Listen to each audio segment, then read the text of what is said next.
நீங்க ஒண்ணு நடக்கணும், ஜம்ப் பண்ணணும், ஓடணும், ஏதாவது ஒண்ணு பண்ணா ரத்தம் மேல வந்துடும். ஒரு 71 வயதான இளைஞர் இருக்காரு. மாவு பொருள் அது இந்த இட்லி, தோசை, சப்பாத்தி, பூரி, பொங்கல் இதெல்லாம் இருக்கவே கூடாது. என்னதான் இருக்கும்? காலையில சாப்பிட்டோமா கொஞ்சம் கொழுப்பு உள்ள உணவு, ஒரு நட்ஸ், மில்க் ஷேக் அப்படி குடிக்கலாம். இல்ல பழைய கஞ்சி இருக்குல்ல, ப்ரோபயோட்டிக் இருக்கு, அது குடிக்கலாம். பழைய கஞ்சி அப்படி செரிமானத்துக்கு எவ்வளவு அருமையா இருக்கும் தெரியுமா? காலையில மைல்டா ஒரு ஜூஸ் குடிக்கலாம், பழ ஜூஸ் குடிக்கலாம், இல்ல பழைய கஞ்சி குடிக்கலாம், அப்புறம் ஒரு நட்ஸ் மில்க் ஷேக் குடிக்கும். இப்படிதான் குடிக்கணும் இல்லையா? காலையிலேயே காரம் கலந்து, அது ஒரு சட்னியோ சாம்பாரோ எதுவா இருக்கட்டும், காரம் கலந்த உணவும் மாவு பொருள் கலந்த உணவும் ஆகாது. ஆனா பழைய கஞ்சிங்கிறது ரொம்ப சாப்பிட்டான கொஞ்சம் தான் இருக்கும் அந்த மாவு சத்து, அது ரொம்ப நல்லது. அது சுருக்கமா நான் சொல்றேன். ஒரு உணவுல ஒரு 4 தன்மை இருக்கணும். முதல்ல உணவுல மேக்ரோ நியூட்ரிஷன், மைக்ரோ நியூட்ரிஷன்ல நிறைய இருக்கு, அதுக்குள்ள எல்லாம் நம்ம போக வேண்டாம். அதோடைய தன்மையை நீங்க முதல்ல எடுத்துக்கோங்க. எப்படின்னா, நீங்க சாப்பிடக்கூடிய உணவுல ஒரு 4 தன்மை இருக்கணும். அந்த 4 தன்மை என்ன?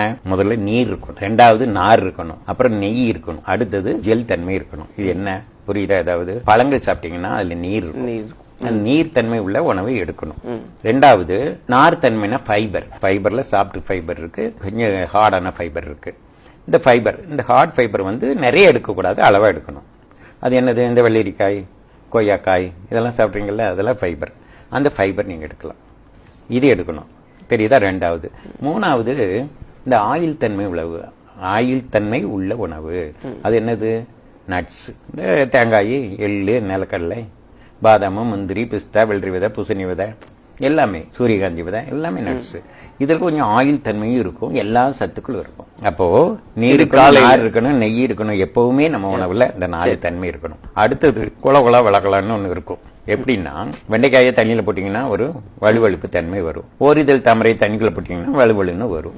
யானை நெறிஞ்சி இலையை தூக்கி தண்ணிக்குள்ள போட்டீங்கன்னா வலுவலான்னு வரும். செம்பருத்தி பூருக்கு இல்லையா, அதை தண்ணிக்குள்ள போட்டீங்கன்னா வலுவலுன்ட்டு வரும். இந்த வலுவழுப்பு தன்மை பிளக்ஸைடா தண்ணியில போட்டா வலுவழுப்பு வரும். இந்த வலுவழுப்பு உள்ள தன்மை நம்ம குடலுக்கு ரொம்ப இதமா இருக்கும். குடலுக்கு, ரத்தத்துக்கு, எல்லாத்துக்கும் மிக அருமையா இருக்கும்.